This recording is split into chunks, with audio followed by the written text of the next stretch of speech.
Multiple attacks between Israel and Iran. Of course, we've been watching this, glued to the television or computers, watching every move. And the big question on everybody's mind is, where's it going to go from here? We see the Middle East crumbling into chaos and basically heading into a major war. No, World War III. These are the first steps. I mean, there's a lot of people say we're already in World War III, but this video is going to show you, stick with the video, stick with these articles, that we're already there. And that's why you and I, we need to prepare for this. So first off, from the Hills that came out last night, Iran will be held responsible for any further actions against U.S. or Israel, says the deputy ambassador. Let me be clear, if Iran or its proxies take actions against the United States or further action against Israel, Iran will be held responsible. And it's interesting, some of the different types of news clips that have popped out over the past few days. One of the ones that really rang true to me is somebody said, Ronald Reagan, if he were in office during this time, he would have attacked Iran before Iran even had a chance to attack Israel. And that really shows the leadership differences between Reagan and what we have today. Because this is what we have today from Reuters. Biden conveyed to Iran that, you know what, your attack on Israel has to be within certain limits. In other words, with my cool little sunglasses on, let me give you the thumbs up, go ahead and attack Israel. And I've had people say, ignorantly mind you, that, you know what, Iran's simply just having retaliatory attacks against Israel because Israel killed its commander or general, whoever he was. No, all these things happening with Hezbollah, the proxies, the Houthis attacking Israel were the first strikes, were the first attacks. By taking out their commander, that was a retaliatory. I mean, tit for tat, the whole thing is developing into chaos. And obviously, our lack of leadership at the helm is not making it any easier or better.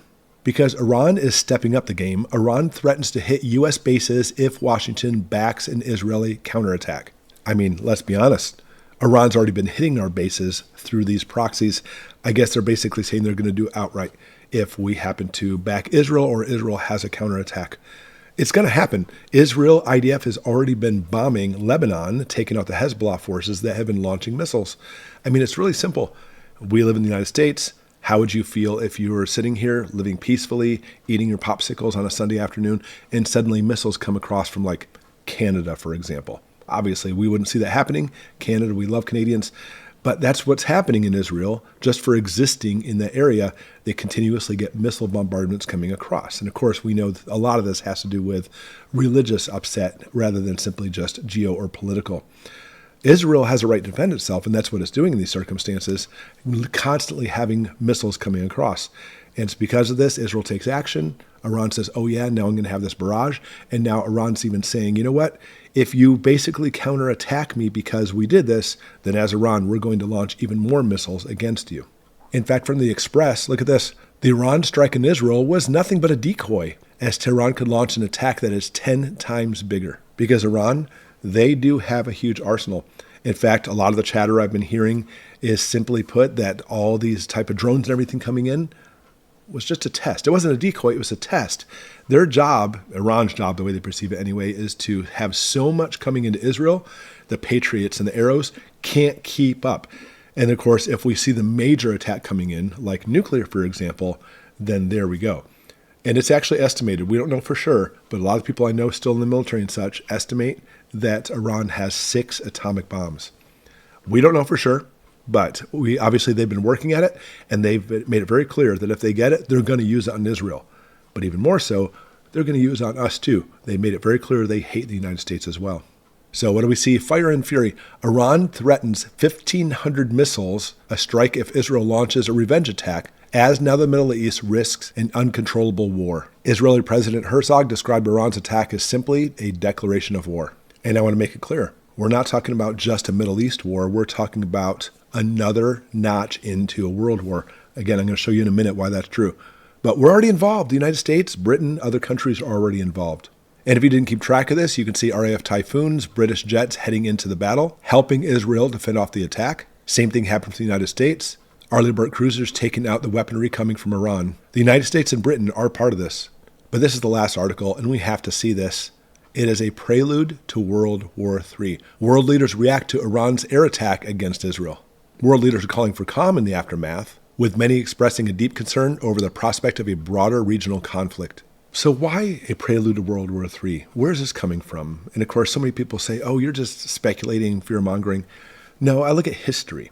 Because when you look at the countries involved prior to World War I, prior to World War II, which for some reason in America, World War II has a fresher picture in our mind as far as a major war, what countries were involved ahead of time? Now I'm going to ask you, go ahead and count those. Look at the amount of countries involved now. Israel and Iran, obviously Lebanon and Yemen's and part of this as well. There in the Middle East, United States, Britain, even Jordan had a part of this, Saudi Arabia. That's just the Middle East. What about the war between Russia and Ukraine, possibly heading over into the Baltic states, Latvia, Lithuania, Estonia, Poland? What about China? What about Taiwan? What about that whole area becoming unstable as China attacks the Philippines continuously, Japan, Australia get involved? Right now, we're seeing all these areas heating up, and that is actually significantly more than what happened prior to World War II. Significantly more. And that's why a lot of people say we're already in a state of war, World War III. At the very least, because of the way we've actually been involved with Israel, this is a de facto state of war, even though war has not been declared officially. But you know what? All of that, what we need to focus in is prepping. We need to focus on all these things that are happening and what we have to do. No better time right now to stockpile food and water and all these things, even weaponry, everything you can, because as we get pushed further and further, day by day, it's the frog in the pot. The water's slowly coming up. It's not a big boil yet, but eventually the straw is going to break the camel's back, and the United States is going to find itself right in the middle of World War III. Of course, with other countries too. So we need to prep, guys, and be ready for this, because if you don't see this coming, then you have your head buried in the sand.